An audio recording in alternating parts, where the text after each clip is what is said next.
ఏమరపాటుగా ఉన్న ఓ వ్యక్తి దగ్గర బైక్ నెంబర్ ప్లేట్ కనబడనీయకుండా చేసి ముఖానికి మాస్క్ వేసుకుని వచ్చిన ఓ ఇద్దరు కేటుగాళ్లు సెల్ ఫోన్ లాక్కుని వెళ్ళిపోయారు. నెంబర్ ప్లేట్ కనబడదు కాబట్టి తమను పోలీసులు పట్టుకునే సమస్య లేదని రిలాక్స్ అయ్యారు. కట్ చేస్తే ఆ ఇద్దరిని పోలీసులు తీసుకెళ్లి కటకటాల్లోకి తోశారు. ఎలా సాధ్యమైంది?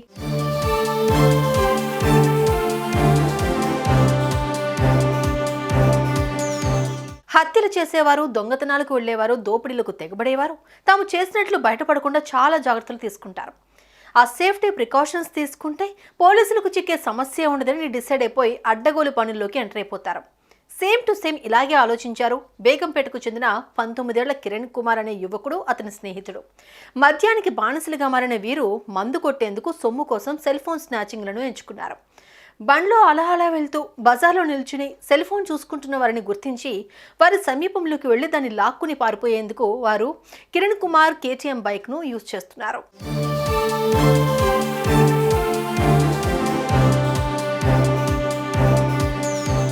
ఈ నెల 24న హైదరాబాద్ జూబ్లీహిల్స్ రోడ్ నెంబర్ 25లో రామకృష్ణ అనే వ్యక్తి ఆసుపత్రిలో ఉన్న తన భార్యను తీసుకొచ్చేందుకు అక్కడకు చేరుకున్నాడు.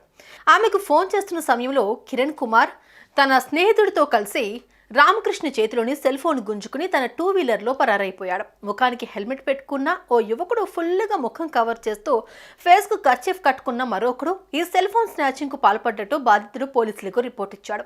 మొత్తానికి స్నాచింగ్ విజువల్స్ అక్కడున్న సీసీటీవీ ఫుటేజ్ లో దొరికాయి, కానీ వాడిన బండి కేటీఎం కంపెనీది అని తెలిసింది. అయితే బండి నెంబర్ ఏంటన్నది కానీ ఆ కేటగాళ్ళ రూపురేఖలు కానీ పోలీసులు తెలుసుకునే పరిస్థితి లేకుండా పోయింది. అయితే ఫుటేజ్ ను తీక్షణంగా గమనించిన పోలీసులకు నెంబర్ ప్లేట్ పై భాగంలో రెడీ టు రేస్ అన్న స్టిక్కర్ కనపడింది. ఆ చిన్న క్లూతో పోలీసులు ముందుకు కదిలారు.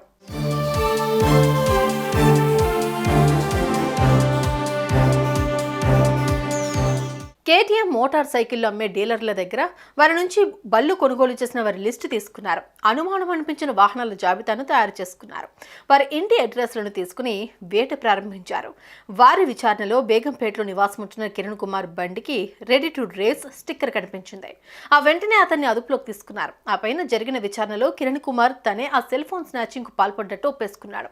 దీంతో అతని స్నేహితుడిని కూడా పోలీసులు అరెస్ట్ చేశారు.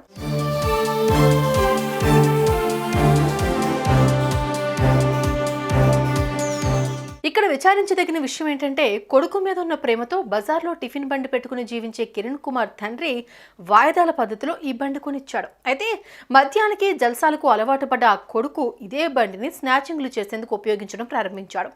బండి తాళాలు చేతికిచ్చినప్పుడు కొడుకు కళ్ళల్లో ఆనందం చూసిన ఆ పెద్దాయన కన్నబిడ్డ ఒక దొంగగా మారాడన్న విషయం తెలిసి కుప్పకూలిపోయాడు.